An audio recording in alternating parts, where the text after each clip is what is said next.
How's it felt to come essentially home for you? It's been great. My wife and I had our first child there. We loved it there for 2 years. Obviously took a detour then, but it was a pretty easy decision when they offered the job again to go back home, a place we feel like is home, and people that have treated us so well and are continuing to do so. So I'm excited to try to help UCF get back where it should be. When you did get the call, I always find this fascinating.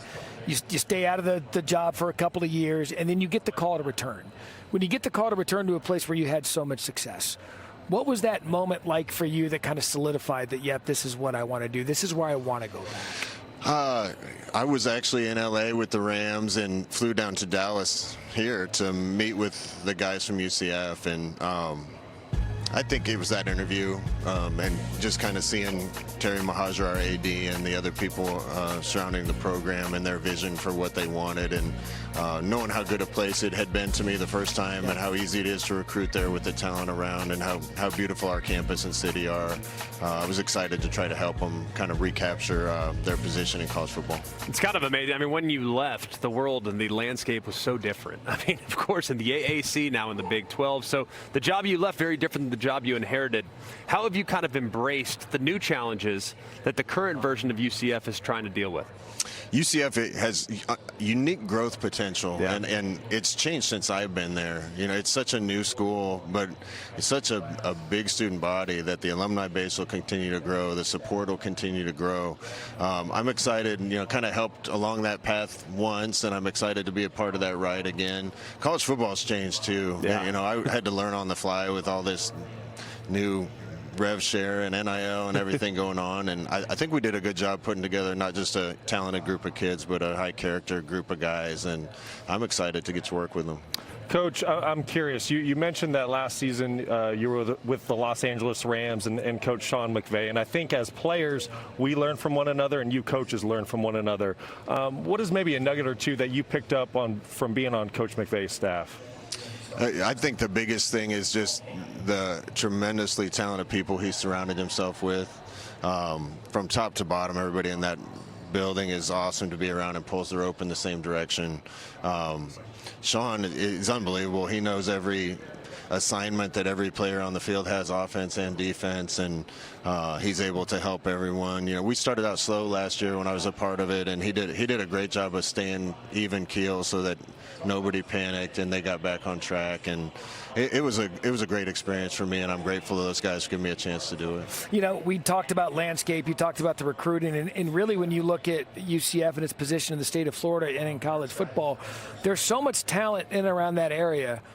It seems to me in this new era, you're in a perfect spot to get the guys the second time around that perhaps left to go somewhere else the first time that want to come back home.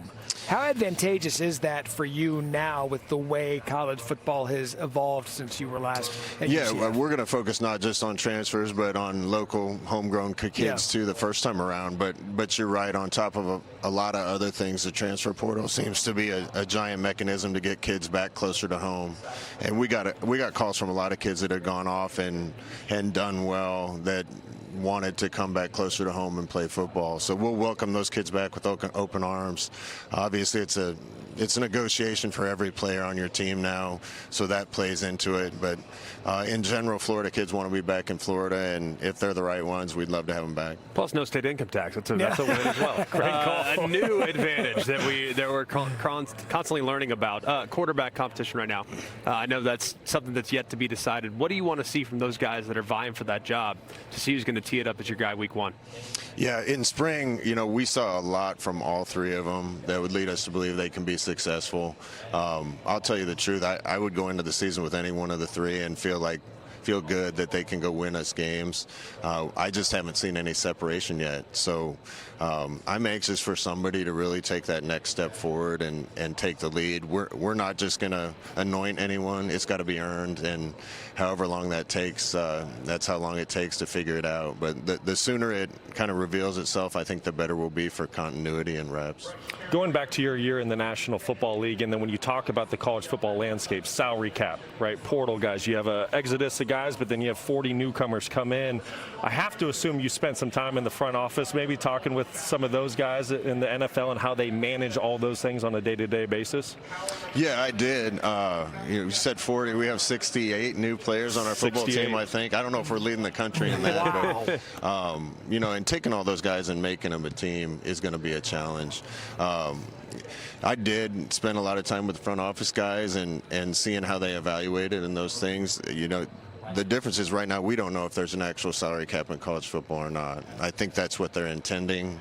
I'm rooting for it. I hope it happens. I think it'll make college football a better game, but TBD if they're going to actually make that happen and people are going to stick to that. And, when one team has a cap and the other doesn't, that gets a little hard and the evaluation gets more difficult. But we'll see where all this lands, and I know smart people are working to try to make this a better situation. If the smart people would have worked on this years ago, we wouldn't be in the stupid situation right now. But that's a whole other conversation for a different show. 3 straight home games to open up the season in your second stint at UCF. At least schedule-wise, you get to be in front of the home crowd. That includes against Bill Belichick, North Carolina, September 20th. But when you look at your schedule as a whole, this Big 12 conference, top to bottom, probably is the deepest in the country. It is. I've been watching the league from afar for a couple years, and what I love about the league is it's fair and it's balanced. Mm-hmm. You can make an argument any team in this league could win this league if they put it together and play well, and I don't think that's the case in every league. Excited to be in it. 3 home games, I think, with a younger, more inexperienced team that hasn't played together. I think that's going to help us. I played for Bill for 2 years with the New York Jets when I was starting my career, so I haven't seen him in a long time, but I know how great a coach he is, so we'll have a real challenge there. That'd be fun if you could hang one on Belichick. Yeah, that'd be great. You're in my world now, big boy. Coach, welcome back. So good talking to you. Can't wait to see what you do a second time around at UCF. We're going to keep the UCF theme. We're going to go over to Katie now with one of the Golden Knights' best players.